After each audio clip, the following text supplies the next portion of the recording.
No sabe usted la alegría que me da de reunirnos una vez más en este espacio virtual a estudiar las escrituras y este año nos reunimos para estudiar por última vez nos reunimos para estudiar la última de las citas del Señor que se dan en este año, hablando de las que están legisladas en la escritura. Específicamente me refiero a Levítico 23 y hoy veremos Shemini Atzeret, que en castellano significa la retención del octavo, entre paréntesis, día, como para explicar de qué se trata. Antes de empezar, quisiera motivarlo para que si usted todavía no se ha suscrito a nuestro canal, lo pueda hacer y de esta forma usted pueda recibir nuestras publicaciones cada vez que vamos al aire, porque estamos seguros Dios lo va a edificar con este estudio honesto y sin compromiso alguno más que la escritura para interpretar la Biblia. También me gustaría sugerirle, por si no lo ha hecho, que se suscriba a nuestras redes sociales de Facebook, de Instagram y por supuesto de X, la antigua red conocida como Twitter. Esta es la última cita, como mencioné, de otoño, la cuarta. Es la cuarta faceta, el cuarto rostro del día del Señor, como lo he mencionado. Y quisiéramos estar claros, en primer lugar, de cómo hemos venido haciendo el estudio, que son 4 estaciones, por eso les llamamos los 4 rostros del día del Señor. Y vimos el primero, que es Yom Teruah, que es el día de la Teruah, es decir, un sonido entrecortado del shofar, ese cuerno de carnero. El segundo, la segunda cita fue la de Yom Kippurim, que es la mejor traducción que puede tener es el Día de las Reconciliaciones. Y la tercera fue ya a la semana pasada, Sukkot, en donde recordamos el cambio de sistema que Dios eh, hizo. Hoy veremos entonces, como hemos mencionado, la cuarta cita y vamos a la escritura. Leamos cómo dice el mandamiento al respecto. Levíticos 23:36. Durante 7 días presentarán una ofrenda al Señor, una ofrenda encendida al Señor. Esta es una referencia a Sukkot. Versículo sigue diciendo, el octavo día tendrán un llamamiento de la santidad. En hebreo es un Mikra Kodesh. Y entre paréntesis yo le puse a qué se refiere a Dios. Y luego dice, es retención y presentarán al Señor una ofrenda encendida. No harán trabajo servil. Este verso necesita explicar algunas cosas. En primer lugar, esta cita es una cita que está pegada con Sukkot porque eh, en Sukkot, que se celebraba 7 días, se va a conocer como la cita de los 70 sacrificios. Y esto se la relacionó con las 70 naciones originales de Génesis capítulo 10. Cuando en el segundo templo, y decimos esa es una referencia del segundo templo, cuando se empezaba a celebrar, entonces se daba que las primeras 7 citas, los gentiles que estaban tratando de convertirse, de acercarse a la fe de Israel en ese momento, por supuesto, esto es antes del Mesías y durante el Mesías, eh, ellos llegaban entonces y les era permitido ser parte de los sacrificios o se les honraba en los sacrificios. Pero el octavo día era otra cosa. Si usted quiere saber un poquito más acerca de las 70 naciones originales, le invito a leerlas en Génesis capítulo 10. Ahora, en el octavo día, como ya mencioné, había entonces un llamamiento de la santidad, un Mikra Kodesh. No era un llamamiento santo o un llamamiento a ser santos, sino era un llamamiento de la santidad. Y esto hace una referencia a Dios. Es decir, todas las citas son un llamado de parte de la santidad, o sea, de Dios, que desea internar y trabajar y compartir con nosotros. Es un esfuerzo que Él ha dejado de esa promesa de que Él sería nuestro Dios y nosotros llegaríamos a ser su pueblo y que Él viviría en medio de nosotros. Por eso son tan importantes porque, como hemos mencionado una y otra vez, no tienen que ver con una nacionalidad, no son de una religión, son citas de Dios. Y Él, como la santidad absoluta, nos hace una invitación para estar con Él. Y hemos explicado ya en las otras tres que esto tiene una forma de verse antes del Mesías y por supuesto otra forma de verse después del Mesías. Esta palabra llamamiento de santidad se la traduje literal. La Reina Valera 1909 o la 60 incluso traducen fiesta, mientras que la Biblia de las Américas y la Nueva Biblia traducen asamblea solemne. Pero Atzeret, que es el nombre, Shemini quiere decir el octavo, Atzeret, que es el nombre de esta cita, viene del verbo atzar, y atzar quiere decir retener. Por lo tanto, la idea era que Dios, después de haber dado testimonio al mundo, quería un día para estar con su pueblo, para compartir con su pueblo, porque de tal manera amó Dios al mundo, este es el testimonio que ha dado a su Hijo. Pero luego Dios quería quedarse con aquellos a quienes Él ya había llamado. En el Evangelio, por eso esta cita se identifica con las bodas del Cordero y es precisamente ese evento donde no nos llegaremos a separar nunca más de Dios. Y Dios entonces está haciendo, y este es el tipo del cuarto rostro del día del Señor, un llamado a que nos quedemos con Él, a que permanezcamos con Él.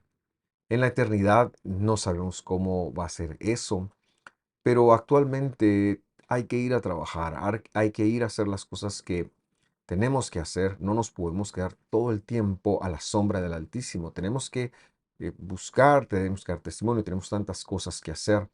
Pero en la eternidad Dios decidirá cómo nosotros pasaremos nuestro tiempo con Él. Otra cosa que es muy interesante también comentar del versículo que leíamos es que en las citas se pedían sacrificios.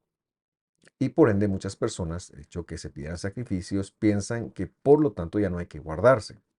Pero esta es una idea errónea. Ya no hay que atender a las citas porque éstas tenían un sacrificio. Pero nosotros decimos que el encuentro con Dios era lo más importante y el sacrificio era en función de ese encuentro. Por lo tanto, ahora que Jesús es nuestro sumo sacerdote y como se ha aprendido del estudio de los hebreos, podemos reunirnos, podemos entrar, podemos compartir con Él. Lo más decente que podemos hacer como parte del pueblo de Dios es atender la santidad y atender el llamado que Él nos está haciendo. En otras palabras, la cita está sobre el sacrificio. No era lo más importante. Obviamente el hecho de interactuar con Dios de una forma muy pedagógica quería o implicaba que las personas tuvieran que ofrecer un sacrificio, una reconciliación por los pecados. Pero dado que nuestro sumo sacerdote ya ha pagado eso por nosotros, no solo no tenemos que ofrecerlo, podemos entrar a compartir, a degustar de de la interacción con Él, de su palabra y de lo que Él quiere trabajar en medio de nosotros. Pero bueno, volviendo entonces a lo que decíamos de la retención, vamos a ir a la narrativa del libro de Números ahora con respecto a los 70 sacrificios para que veamos eh, un- una parte más, una faceta más de este día y luego empezaremos a consultar el Evangelio. Así que yo le invito a que adelante conmigo la lectura a Números Bemidbar en hebreo, capítulo 29, versículo 32. Leemos entonces. En el séptimo día, 7 novillos, 2 carneros, 14 corderos de un año sin defecto. Versículo 33. Y su ofrenda de cereal y sus libaciones por los novillos, por los carneros y por sus corderos, por su número según la ordenanza, y un macho cabrío como ofrenda por el pecado, además de el holocausto, es decir, la ofrenda de ascensión continuo, de su ofrenda de cereal y de su libación.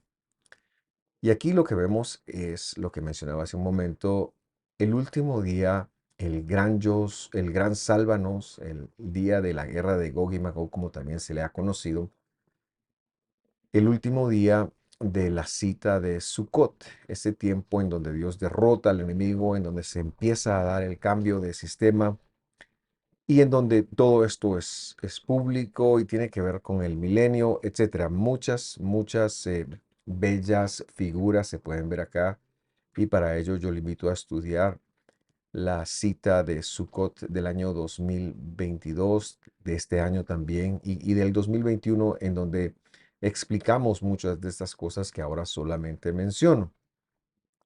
Pero luego el versículo 35 dice lo siguiente: el octavo, el octavo día ustedes tendrán retención, no harán trabajo servil, es decir, ustedes se quedarán puestos. Y esta instrucción ya es solamente para el pueblo de Dios, para aquellos que son salvos. Y esto es menester que los expliquemos nuevamente y que hagamos una pausa acá porque estamos tan acostumbrados a ver estos tiempos como las fiestas judías y no lo son, son las citas de Dios. Son las citas de Dios para su pueblo. Pero ¿cuál es el pueblo de Dios? El pueblo de Dios es uno y son aquellos que han heredado las promesas que hicieron a los patriarcas, especialmente por medio de la simiente, la cual es el Mesías. Claro, este pueblo contiene un elemento genético y también contiene un elemento de las naciones, pero lo que comparten es lo que Pablo ha señalado en Efesios, en donde dice que de dos pueblos Dios ha hecho uno.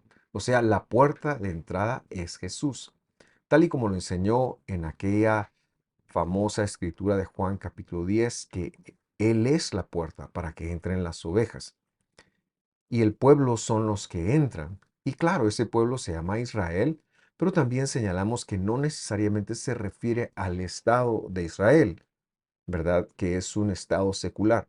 Estamos hablando del pueblo bíblico de Dios. Así que si usted es un creyente en el Mesías, Dios lo considera su pueblo y Dios considera el deseo de estar con usted, el deseo de compartir con usted y el deseo de que usted pueda apartar el tiempo para estar con Él. Así que nos han dicho esto a nosotros y por lo tanto estamos convocados.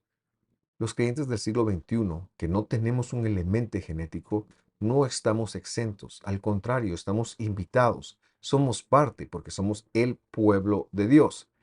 En este momento, entonces, cuando se ordenaba, se establecía que el octavo día tendríamos que tener retención, es conveniente que leamos ya hacia el futuro, porque hacia el pasado, es decir, antes del Mesías, esta cita significaba un espacio para descansar, para estar con Dios. Pero hacia el futuro, esta cita indicará lo que ahora leemos a continuación y haremos la deducción correspondiente. Así que le invito a que me acompañe a, Apocalipsis 19:6. Leemos: Oí como la voz de una gran multitud, como el estruendo de muchas aguas y como el sonido de fuertes truenos que decía: Aleluya, Padre, porque el Señor nuestro Dios Todopoderoso reina. Verso 7. Regocijémonos y alegrémonos y démosle a Él la gloria, el peso de todo, porque las bodas del Cordero han llegado y su esposa se ha preparado. Verso 8. Y a ella le fue concedido vestirse de lino fino, resplandeciente y limpio, porque las acciones justas de los santos son el lino fino. El ángel me dijo: escribe, felicidad hay, bienaventurados los que están invitados a la cena de las bodas del Cordero. También me dijo: estas son palabras verdaderas de Dios.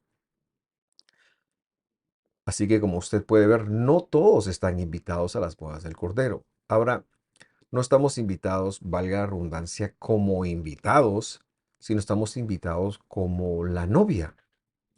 Y esto es un evento que se dará en el futuro y que Dios ha separado ya ese momento para nosotros, pero también ha separado a las naciones, está listo para entrar en la relación que Él siempre quiso tener. Y yo recuerdo cuando en los años 90 y en los años finales de los años 80 y los años 90 cantábamos esa canción tan bonita compuesta por Miguel Casina, porque han llegado las bodas del Cordero y a su esposa se le ha concedido que se vista de lino fino. Se basaba en esta eh, cita, se basaba en esta escritura, quiero decir. Y bueno, para nosotros es muy importante entonces hacer esa conexión porque el Evangelio lo está haciendo por nosotros. También nos recordamos de la parábola que nuestro Dios y Mesías habló en Mateo capítulo 22 con respecto de las bodas del hijo de un rey. Rey se refiere a la función de Dios. Y vimos que mucha gente no quiso ir. Y es que a lo largo de la historia, si Jesús es la puerta para las bodas del Cordero, hay muchos que han negado, hay muchos que lo han abandonado, hay muchos que lo menosprecian. Por lo tanto, el rey se ve obligado a buscar en los caminos, a invitar a otros, porque él quiere llevar a cabo las bodas de su hijo con su iglesia. Esa es la enseñanza de la parábola. Y llama la atención cómo había una persona allí que no estaba preparada, no estaba vestido para boda, dice, y fue echado de la boda. ¿Por qué? Porque esta es una retención. Shmini Atzeret, el octavo de la retención, la cita que estamos hablando, es este momento, son las bodas del Cordero. Jesús vendrá con la nueva Jerusalén después de haber juzgado al mundo, después de haber decidido la suerte del Satán, después de haber eh, pasado la segunda resurrección, y tendrá un tiempo para sus escogidos, aquellos que Él ha llamado. Por lo tanto, ¿no sería bueno que nosotros este año, por cierto que Shemini Atzeret empezó anoche, o estamos transmitiendo eh, sábado, eh, sábado 7 de octubre, Shemini Atzeret empezó anoche a las 6 de la tarde, y pues yo quisiera hacerle hincapié de apartar un momento, de tener un tiempo para su Dios y que usted pueda eh, conectar, que un día estaremos con Él para siempre, jamás. Hay otra escritura del Evangelio que quiero leer también para establecer un poquito cómo era que se lo veía en tiempo de Jesús. Y entonces hay una narrativa de una historia, hay una narración en Juan capítulo 11, en donde un amigo de Jesús de nombre Eleazar, Lázaro en castellano, enferma y muere. Sus hermanas, mientras vive, le envían a llamar, lo llaman, pero él no asiste. Y cuando ya han pasado algunos días, el cuarto día, él se presenta y las hermanas están en estado de shock. Marta, que es a quien más le ha costado tener un acercamiento a Jesús, al saber que él está ahí, sale a recibirle y a reclamarle. Y leemos cómo dice el Evangelio que Jesús que primero que Marta dijo y luego que Jesús le respondió. Juan 11:21. Marta le dijo a Jesús: Señor, si hubieras estado aquí, mi hermano no habría muerto. Pero ahora, verso 22, también sé que todo lo que pidas a Dios, Dios te lo dará. Y son palabras difíciles porque vienen de un corazón herido, pero no sabemos si Marta está pensando que Dios puede resucitar, perdón, a su hijo, a su hermano, perdón. Sin embargo, por la respuesta que Jesús le da, vemos que Jesús le hace hacer una conexión y le dice, verso 23, Jesús le dijo, tu hermano resucitará. Y ahora quiero que vea usted lo que ella expone en el versículo 24. Marta le dijo, yo sé que resucitará, pero en la resurrección en el día final. Entonces es difícil entender porque Marta está diciendo que Dios puede hacer lo que Él le pida, pero cuando el Señor le habla de resurrección, aquí le dice, mira, sí, yo sé que va a resucitar algún día. Ahora, ¿Cómo sabía Marta que había un día de resurrección en el futuro? Este es un pasaje contundente en muchas formas, pero lo que podemos observar es que Marta está hablando del día final y ese día final se enseñaba en la teología del primer siglo como Shemini Atzeret, como el octavo de la retención, como la cita que estamos hablando. La idea era muy clara y el significado también. Y Marta dice, bueno, yo sé que va a resucitar, pero yo lo quería ahora. Sin embargo, pues hay que esperar, hay que dormir, vamos a morir todos y esperar a que eso se dé. Yo hubiera preferido que fuera ahora. Usted conoce el desenlace de la historia, no vamos a entrar ahí, pero yo quería dejarle este testimonio que es importante para nosotros y nos afirma que la interpretación que estamos dando a esta cita es la correcta. Por último, quisiera ver un pasaje en el profeta Ageo. Como es mi costumbre, me gusta año con año agregar valor a las citas, es decir, no me gusta enseñar lo mismo que enseñamos el año anterior, ya llevamos algunos años haciendo esto, y me gustaría dejarle un valor agregado, así que esta es la primera vez que vamos a interpretar al profeta Ageo en función de las citas y precisamente por eso lo vamos a hacer. Y yo le quiero invitar a leer Ageo capítulo 2, versículo 1 conmigo. Allí dice, el día 21 del mes séptimo, vino la palabra del Señor por medio del profeta Ageo. Verso 2. Habla ahora a Zorobabel, hijo de Salatiel, gobernador de Judá, y al sumo sacerdote Josué, hijo de Josadac, y al remanente del pueblo. El profeta Ageo, Haggai en hebreo, escribió esto justo después del exilio, unos años después del exilio. No eran tiempos fáciles, eran tiempos muy difíciles. Pero cuando empezamos a leer, vemos que nos sitúa en el contexto de lo que estamos hablando. El día 21 del mes séptimo es el día de la guerra de Gog y Magog, es el día del gran sálvanos ahora, Osheana. Es el séptimo día de Sukkot, el que está ligado a esta cuarta cita. Por lo tanto, el hecho de que dijera que vino la palabra, la carga de Dios en el día 21, quiere decir que lo que pasaría después tenía que ver precisamente con el día octavo, cuando lo interpretamos proféticamente. Ahora, también tenemos que entender que Zorobabel era un gobernador. Su nombre, o sea, un gobernador de la provincia. Su nombre viene de dos palabras o de un compuesto de dos palabras. Zerub, que quiere decir derretir, así como la cera, y el fluido que ésta forma cuando se escurre. Y por lo tanto se interpreta como venido, descendido de, y la otra parte de su nombre es Babel, y Babel quiere decir Babilonia, es decir, él era un descendido, era alguien que había venido de la provincia de Babilonia. Sabemos también que era descendiente de David, ¿verdad? Porque eso está escrito, también lo registran los evangelios. Sin embargo, es probable que él haya sido elegido como gobernador debido a la pleitesía o a la fidelidad que guardaba hacia ese imperio. No lo sabemos. Ahora, con respecto al sumo sacerdote, su nombre no era Josué, así lo traducen, su nombre era Yehoshua, así está escrito en hebreo. Ahora, Yehoshua es el mismo nombre que Dios venido a la tierra en el primer siglo.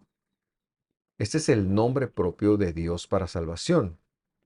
En el Antiguo Testamento, en el Testamento de los Antiguos, y no sabemos por qué también, pero notamos un poquito de mala intención en el caso, en el Testamento de los Antiguos lo traducen como Josué, mientras que en el Evangelio, es decir, de Mateo o Apocalipsis, lo traducen como Jesús. Pero el nombre, hemos de decir, es Yehoshua y quiere decir Yud He Vav He, salva. Es decir, el nombre, el de las cuatro letras, el que no tiene traducción, el atributo de la justicia salva. Dios vino a salvarnos con su atributo de la justicia. Ahora, por supuesto, aquí esta es una referencia al Mesías Como ya lo vimos cuando estudiábamos en el estudio eh, de Hebreos con respecto del profeta Zacarías.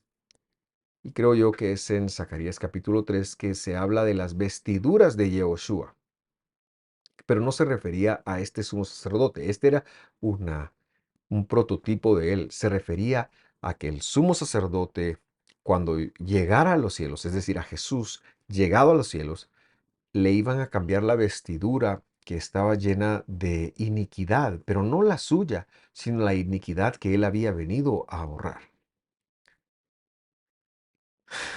Por lo que vemos aquí que también se puede interpretar como una referencia a Jesús, Jesús estando en el mundo venidero.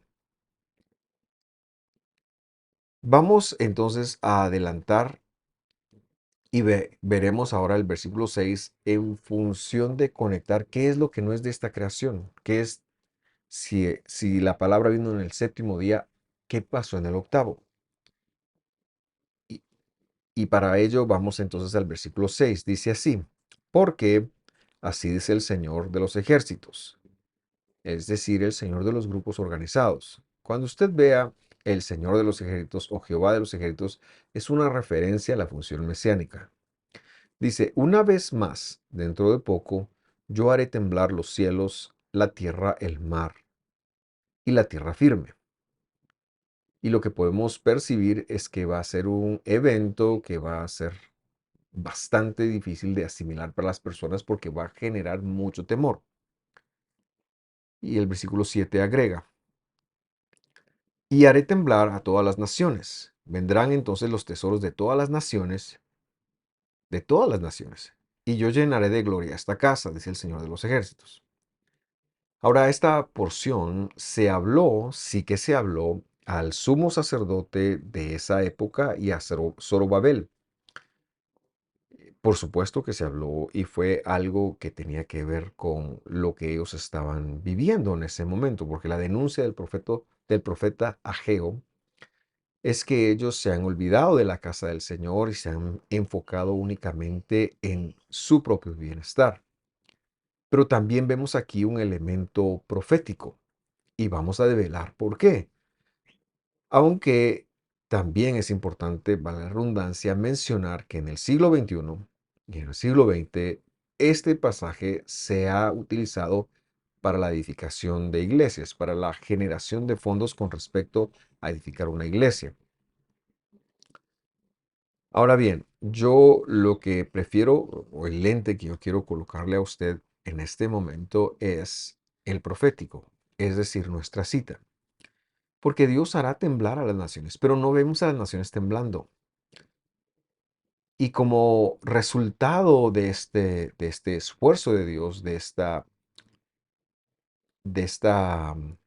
impresión que Dios va a generar sobre las naciones, ellos temblando llevarán tesoros de todas estas naciones. Y claro, esto ocurrió en un cierto sentido en este segundo templo, que es al que le está profetizando, porque la palabra de Dios se iba a cumplir.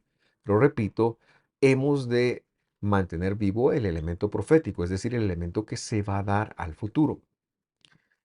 El segundo templo sí que representó una obra muy importante, algo que Herodes, por ejemplo, un rey idumeo, ¿verdad? Con alguna influencia de Israel, pues perfeccionó.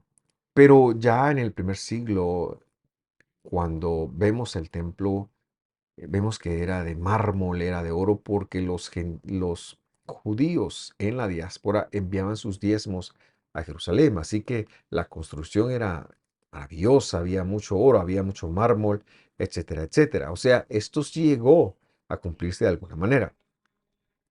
Pero yo quiero enfocar su atención para despertar, como lo he mencionado, el elemento profético, es decir, a futuro todavía de nosotros, que dice que todas las naciones, y esto todavía no lo hemos visto,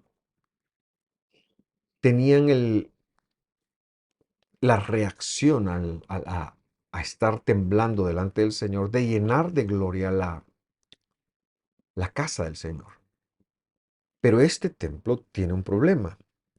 En el siglo III antes del Mesías, muere el último de los descendientes, es decir, la legalidad del mismo empieza a sufrir problemas muy grandes. Ya para el tiempo de Jesús, el sacerdocio, el sumo sacerdocio es comprado, es un negocio, hay un mercado ahí. Ya no hay gloria de Dios. Por supuesto, todavía se celebran sacrificios, pero ya no hay gloria. En lugar del arca hay una gran piedra.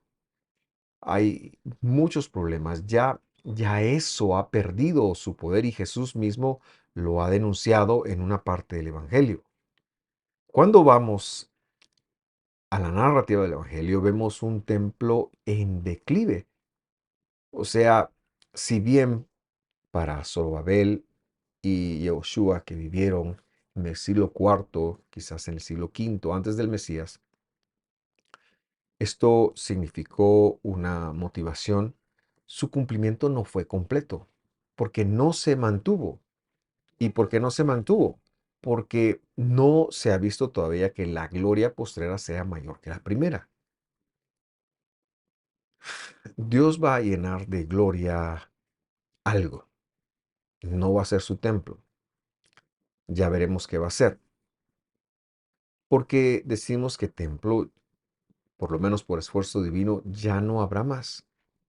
Según Apocalipsis, el templo es una referencia a Dios mismo, al Mesías regresando. De hecho, vamos a leerlo.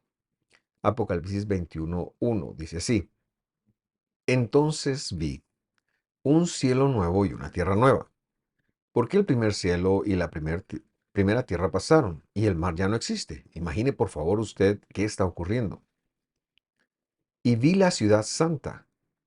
Él finalmente ve la ciudad santa, pero no es la Jerusalén terrenal, sino es la nueva Jerusalén que descendía del cielo. Es una idea de Dios. Él es el arquitecto de esta ciudad, preparada como una novia ataviada para su esposo. Y lo que va a suceder, a pesar de que esto se da en el capítulo 21 de Apocalipsis, son las bodas del Cordero, que se han anunciado pero que todavía no se han llevado a cabo. Verso 3. Entonces oí una gran voz que decía desde el trono: el tabernáculo de Dios está entre los hombres, y Él habitará entre ellos, y ellos serán su pueblo, y Dios mismo estará entre ellos. Y vemos el cumplimiento de esta cuarta cita. Vemos el cumplimiento del pacto a Abraham. Vemos el cumplimiento de que Dios va a ser nuestro Dios y nosotros vamos a ser su pueblo, pero ya sin una separación, porque la nueva Jerusalén va a descender. No es algo que se construye desde este mundo. Claro, decimos que la Jerusalén actual es un prototipo de esta Jerusalén, pero no es la ciudad santa de Dios. Quizás podemos llegar a decir que es la ciudad de su santidad, como un posesivo, pero muchos le llaman la ciudad santa como el hecho de estar ahí tuviera algo importante que hacer. Es la ciudad de la santidad de Dios, y la Jerusalén terrenal es una ciudad con muchos problemas. Tiene que venir la celestial, la verdadera ciudad, la que se le profetizó a los patriarcas y que ha sido la idea de todos aquellos hombres y mujeres que exhibieron la fidelidad de Dios a lo largo de la Biblia, por supuesto, empezando por el mismísimo Abel hasta nuestros días. Adelantamos la cita, la lectura, perdón, hasta el verso 22 de este mismo capítulo 21. Y dice ahí: no vi en ella templo alguno, porque su templo es el Señor, el Dios Todopoderoso y el Cordero. Jesús es el templo de la Nueva Jerusalén. Verso 23. La ciudad no tiene necesidad de sol ni de luna que la iluminen, porque la gloria de Dios la ilumina y el Cordero es su lumbrera. Las naciones, verso 24. ¿Qué es lo que nos lanzó acá? Porque todas las naciones de Ageo iban a traer. Y mire lo que dice entonces Apocalipsis: las naciones andarán a su luz, y los reyes de la tierra traerán a ella la gloria de estos reyes. Lo que está profetizado en Ageo. Sus puertas, verso 25, nunca se cerrarán de día, pues allí no habrá noche. Verso 26, y traerán a ella la gloria y el honor de todas las naciones. Estamos viendo el cumplimiento de lo que se había dicho en Ageo capítulo 2, versículo 6. Versículo 27 dice, y jamás entrará en ella algo inhabilitado, ni el que practica abominación y mentira, sino solo aquellos cuyos nombres están escritos en el libro de la vida del Cordero, porque esta es la retención del octavo. Este es el cumplimiento, entonces, a futuro y el verdadero y gran cumplimiento de lo que Ageo le había dicho a Zorobabel como un prototipo y que estaba también al futuro para ellos, a Zorobabel y a Yehoshua, que el Yehoshua postrero, el rey de reyes, el Yud-He-Vav-He Salva, iba a venir a ser. Cierro leyendo entonces el último pasaje de Ageo, capítulo 2, versículo 8, y ahí dice, mía es la plata y mío es el oro, declara el Señor de los grupos organizados, de los ejércitos. La gloria postera de esta casa, como se lo había dicho, será mayor que la primera, dice el Señor de los ejércitos. Y en este lugar daré paz, declara el Señor de los ejércitos. ¿Y cuándo se había mencionado eso? Se había mencionado en Ageo, pero para cumplimiento hasta que venga. La Biblia solo es un mensaje, solo hay un pueblo, es una línea ininterrumpida. Tenemos que interpretarla a la luz de lo que ella ha dicho. No se puede contradecir. Si encontramos en ella contradicciones, no es porque las haya, es porque nuestra teología no está bien. Pero cuando la leemos con una línea, con una mentalidad, encontraremos que todo lo que ocurrió en Génesis abre una ventana para todo lo que se narra de Éxodo, de Génesis, del mismísimo Génesis hasta el libro de Apocalipsis y pasa por nuestros días. En Shemini Atzeret, en el octavo de la retención, veremos la verdadera paz. Nos pegaremos al Señor, no nos despegaremos nunca más de Él. Ya no habrá llanto, ya no habrá lloro, habrá una verdadera paz. Y yo le invito este año a tener conciencia de esto. Como le decía, el viernes, anoche, a las 6 de la tarde, empezó. Y yo le invito a usted, todavía está tiempo para buscar a Dios y para soñar en que algún día estaremos con Él, lo veremos como Él es. Y no nos despegaremos de Él nunca más. Lo invito a disfrutar de este momento con este estudio. Quiero cerrar dándole gracias a Dios, bendiciendo su nombre, no solo por lo que Él va a hacer, no solo porque desde el día del sonido del shofar, desde Yom Teruah, Él nos ha estado llamando, nos ha estado recordando su venida, también porque Él nos ha recordado su perdón, pero más que su perdón, que un día nuestros cuerpos serán transformados, el sistema será transformado, pero mientras eso pasa, Él nos ha cuidado, nos cuidará y nos guardará con el propósito. Le he mencionado, le he parafraseado los significados de las primeras tres citas, pero con el propósito de que estemos juntamente con Él. Shemini Atzeret es el final feliz para los escogidos de Dios. Y yo le invito a usted a vivirla desde allá, porque nuestro Dios va a regresar un día por nosotros. Sabemos, somos personas que evidencian que Él va a volver por nosotros. Lo esperamos, lo deseamos, lo anhelamos y sabemos que cuando Él regrese, todo va a cambiar. Gracias por sintonizarnos, que esté muy bien, que Dios lo bendiga y que tenga un excelente día. Nos vemos la próxima semana ya cuando empezaremos la porción de Bereshit, es decir, nuestra tercera vuelta a las porciones semanales. Todavía estamos con ánimo de hacerlo y veremos qué es lo que Dios tiene preparado para el futuro. Un fuerte abrazo. Hasta la próxima.